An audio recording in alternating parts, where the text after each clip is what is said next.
Everyone, কেমন আছেন সবাই? আশা করছি সবাই ভালো আছেন, সুস্থ আছেন। আমরাও ভালো আছি। আমি মৌমিতা। আমার নতুন আরেকটি ব্লগে আপনাদের অনেক অনেক স্বাগতম। আজ বৃহস্পতিবার, ঘড়িতে এখন প্রায় ভোর 4:30 মতো বাজছে। এত ভোরে আজ ওঠার কারণ হলো কৃষ্ণেন্দু আজ ম্যানচেস্টার যাবে। ও লন্ডন অফিসে মাঝে মাঝে বসলেও ওর ক্লায়েন্ট অফিসটা হলো ম্যানচেস্টারে, তো কখনো কখনো ওকে ম্যানচেস্টারেও যেতে হয়। আর লন্ডন থেকে ম্যানচেস্টার তো অনেকটাই দূর, গাড়িতে প্রায় 4.5 ঘন্টা মতো সময় লেগে যায়। তো যেদিন যেদিন ও ম্যানচেস্টার যায় সেদিন সেদিন অনেক ভোর ভোরই বেরোতে হয়। তবে আজ আর গাড়িতে যাবে না, যাবে প্লেনে। প্রায় 7:50 নাগাদ হেথ্রো এয়ারপোর্ট থেকে ওর ফ্লাইট রয়েছে। তো এয়ারপোর্টে তো একটু আগেই বোর্ডিং করতে হয়, তাই একটু আগেই যেতে হবে। কৃষ্ণেন্দু বেরিয়ে যাওয়ার পর আমি আবার একটু ঘুমিয়ে পড়েছিলাম। এখন প্রায় 1টা মতো বাজে। ইভান এখনও ঘুমাচ্ছে। ও এত তাড়াতাড়ি ওঠে না, তবে আমি উঠে পড়েছি তো আর বেশিক্ষণ শুয়েও থাকবে না। আমি উঠে পড়লেই তার কিছুক্ষণের মধ্যেই কী করে যেন বুঝে যায়, ও উঠে পড়ে। ওকে ঘুম পাড়িয়ে রেখে কিছু যে ঘরের কাজ সারবো সে আর আমার হয়ে ওঠে না। আজ আবার ওকে নিয়ে চার্চে যাব। চার্চে 10টা থেকে 11:30 অবধি ওই বাচ্চাদের অ্যাক্টিভিটিটা হয়। ও ঘুম থেকে উঠতে উঠতে ওর খাবারটা বানিয়ে রাখি আর আমিও কিছু খেয়ে নিই। আজ তো কৃষ্ণেন্দু নেই, ঘুম থেকে উঠে যদি আবার কান্নাকাটি করে তাহলে খাবার বানাতে অসুবিধে হয়ে যাবে। আসছে নভেম্বর মাসে ওর 3 বছর পূর্ণ হবে। তবে এখানে 3 বছর থেকেই যে শিক্ষা বাধ্যতামূলক তেমনটা নয়, ইচ্ছে করলে এর পরেও দেওয়া যায়। তবে 3 বছর থেকেই প্রাক প্রাথমিক শিক্ষাটা এদেশে শুরু হয়। ইংল্যান্ডের সব 3 এবং 4 বছর বয়সী শিশুরা প্রতি সপ্তাহে 15 ঘন্টা বিনামূল্যে এই শিক্ষা পাওয়ার অধিকারী। তবে এটাকে শিক্ষা বললে ভুল হবে, অনেকটা ওই যত্ন বা সেবা পাওয়ার অধিকারী বলা যায়। তবে চাইলে এই 15 ঘন্টাটাকে বাড়িয়ে সপ্তাহে 30 ঘন্টা করা যায়, কিন্তু সেটা বিনামূল্যে নয়। ইউকেতে শিক্ষা ব্যবস্থাকে 5টি প্রধান অংশে বিভক্ত করা হয়েছে।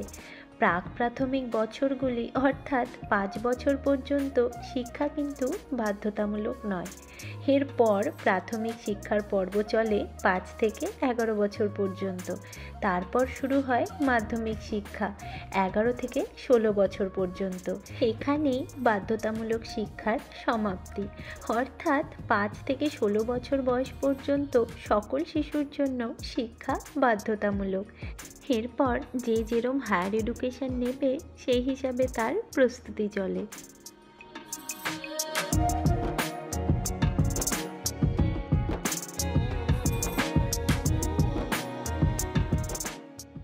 মাধ্যমিক স্তরের শিক্ষার পর থেকে শিক্ষা ব্যবস্থা আর সেই অর্থে অবৈতনিক থাকে না। এদেশে শিক্ষা ব্যবস্থাও জানেন তো খুবই প্রশংসনীয়। প্রাথমিক স্তরেই শিশুদের ওপর পড়াশোনার বোঝা চাপিয়ে দেওয়া হয় না। নানা রকম সক্রিয়তা ও ব্যবহারিক কাজকর্মের মধ্যে দিয়ে তাদের মধ্যে যে সমস্ত সুপ্ত সম্ভাবনাগুলি রয়েছে তাদের সুষ্ঠুভাবে বিকাশ ঘটানো হয়। যে সমস্ত শিশুরা আর্থিক দিক থেকে দুর্বল হয় তাদের লোকাল এডুকেশন অথরিটি বা কাউন্সিল থেকে আর্থিক সাহায্যেরও ব্যবস্থা করে দেওয়া হয়। নার্সারি স্কুলগুলিতে সাধারণত কোনো পাঠ্যক্রম থাকে না। সেখানে শিশুদের নিয়মিত স্বাস্থ্য পরীক্ষা করা, দৈহিক বিকাশের দিকে নজর দেওয়া হয়। এছাড়াও শেখানো হয় দাঁত পরিষ্কার করা, স্নান করা, পরিষ্কার পরিচ্ছন্ন থাকা, নিজে নিজে পোশাক পরা, নিজে হাতে খাওয়া, বিভিন্ন রকমের সামাজিক আচরণ, এইসবের ওপরই গুরুত্ব দেওয়া হয়। এই দেখুন, গল্প করতে করতে আপনাদের নিয়ে চলে এসেছি চার্চে। এই হলো চার্চের প্লে গ্রুপ। এখানে এলে ইভান এত খুশি হয়ে যায়। শুধু ইভান কেন, অন্যান্য বাচ্চারাও দেখুন কি খুশি। বাইকে বাইকে বসে যাও, স্রোতের সাথে খেলো, স্রোতের সাথে খেলো।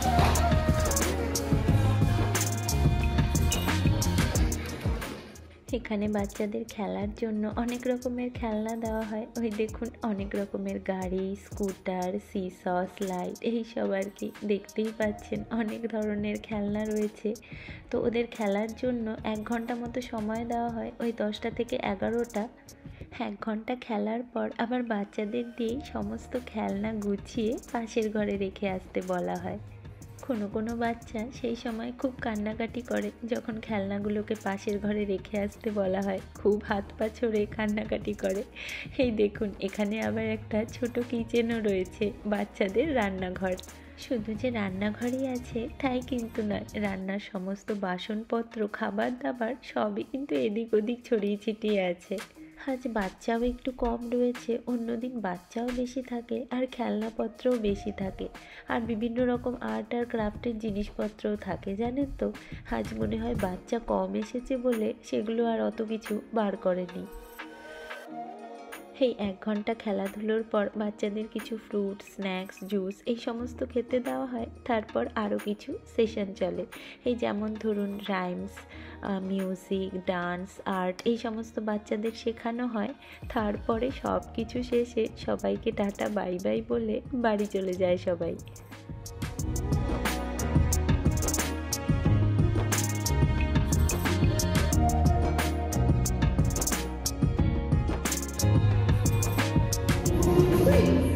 যাও বাবা, নাচো নাচো নাচো।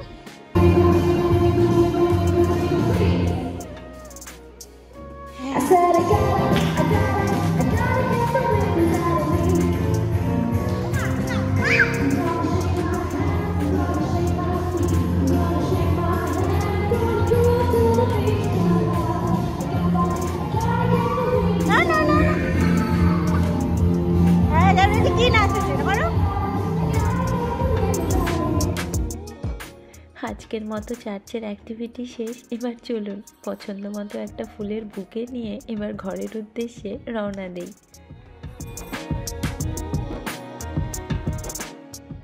আজ কি রান্না করেছি চলুন আপনাদের দেখাই।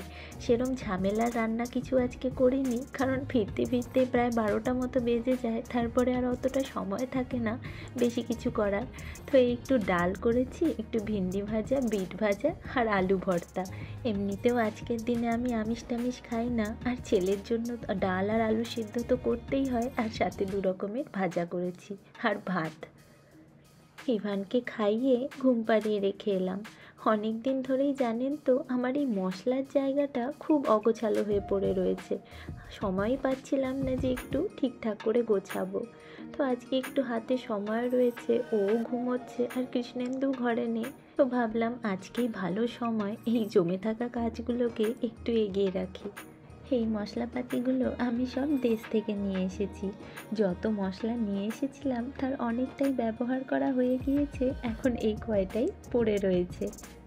এখানে সব অন্য অন্য কোম্পানির মশলা পাওয়া যায়, সেগুলো কীরকম টেস্ট হবে কিছু বুঝতে পারি না। আবার সুপার মার্কেটগুলোর এশিয়ান সেকশনগুলোতে যে সমস্ত মশলাপাতিগুলো রাখে সেগুলোর টেস্ট আমার একদমই ভালো লাগে না।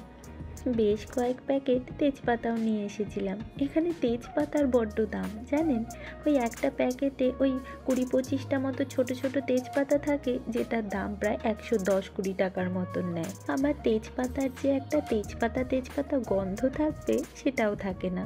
ভাবুন তো কী জ্বালা। তাই জন্য আমি বেশি করে তেজপাতার প্যাকেট নিয়ে এসেছি। আর ওই যে বড় অরিগানোর প্যাকেটটা দেখতে পাচ্ছেন, ওটা আমি এখানে একটা দোকান থেকে কিনেছি। একটু সাশ্রয় হবে বলে বড় প্যাকেটটা কিনে তো নিয়েছি, কিন্তু কই অরিগানোর প্যাকেট খুলতেই জানেন তো কোথায় আর অরিগানোর গন্ধ, দেখি কেমন তামাক পাতা গন্ধ। সেই থেকেই অরিগানো এই বন্দি অবস্থাতেই পড়ে রয়েছে।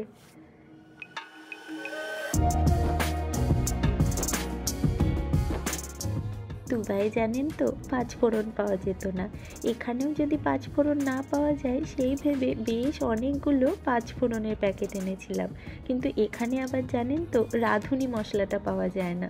তো ওই 2 প্যাকেট রাঁধুনি মশলা এনেছি। রাঁধুনি তো খুব বেশি লাগেও না, ওই শুক্তো টুক্তো করলে একটু দেই। তো যাই হোক, মোটামুটি গুছিয়ে নিয়েছি। কাজের সময় হাতের কাছে জিনিসপত্র না পাওয়া গেলে খুব মুশকিল হয়। কৃষ্ণেন্দু ফিরতে তো রাত হবে, ভাবলাম কালকে দুপুরে রান্নাটা একটু এগিয়ে রাখি। আর এই দেখুন আমার রান্নাঘর আজকে কার দখলে। এইভাবে করো, এভাবে এভাবে এভাবে ছেড়ে দাও মাম্মাম দেখিয়ে দিচ্ছি। এরকম ডিমগুলোকে এদিকে করো আর এদিকে করো। হ্যাঁ করো করো।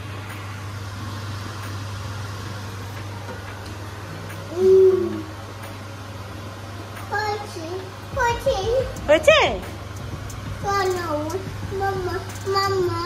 এবার মাম্মা করবে। হয়ে গেল রান্না?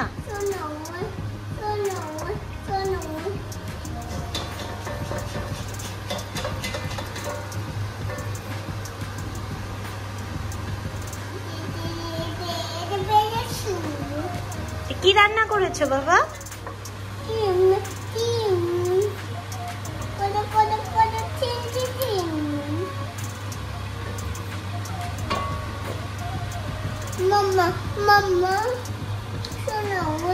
হয়ে গেছে রান্না। কি অবস্থা করলো, হায় ভগবান।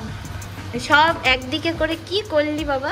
ছেড়ে দাও ছেড়ে দাও ছেড়ে দাও। হয়ে গেছে হয়ে গেছে হয়ে গেছে হয়ে গেছে। এবার ঢেকে দাও, এটা দিয়ে ঢেকে দাও। রান্না হয়ে গেছে রান্না হয়ে গেছে। ও না না না, রেখে এইটা দিয়ে ঢেকে দাও, ঢেকে দাও ভালো করে ভালো করে ভালো করে।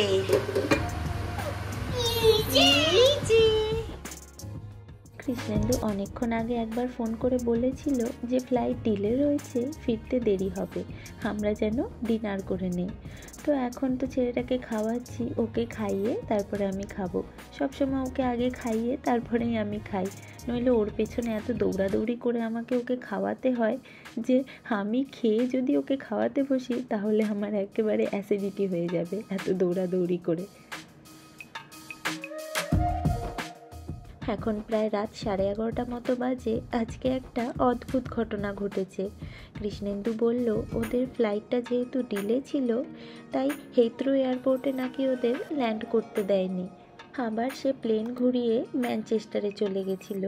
তারপর দেরি হওয়ার কারণে এয়ারপোর্ট অথরিটি নাকি ম্যানচেস্টারেও প্লেন ল্যান্ড করাতে দেয়নি। তারপর কাছাকাছি ওই বার্মিংহাম বলে একটা জায়গা আছে, সেখানেই এয়ারপোর্টে ওদের ল্যান্ড করিয়েছে। তো কৃষ্ণেন্দু বলল এখনও কিছু ঠিক হয়নি, এয়ারপোর্ট অথরিটি ওদের অ্যাকোমোডেশন দিবে না ট্রানজিটের কিছু অন্য ব্যবস্থা করবে, কিছুই এখনও নাকি বলতে পারছে না। তো আমাকে বলল তুমি চিন্তা করো না, কিছু একটা ব্যবস্থা তো ওরা করবেই। যদি অ্যাকোমোডেশনের কিছু ব্যবস্থা করে তাহলে কাল সকালে ফিরবে, আর যদি বাসের কোনো ব্যবস্থা করে তাহলে ফিরতে ফিরতে ওই মাঝরাত মতো হয়ে যাবে। চলুন ব্লগটাও তাহলে আজকে এখানেই শেষ করছি। সকলে সুস্থ থাকবেন, আনন্দে থাকবেন, আর ব্লগটা কেমন লাগলো আমাকে জানাবেন। আজকের মতন টাটা।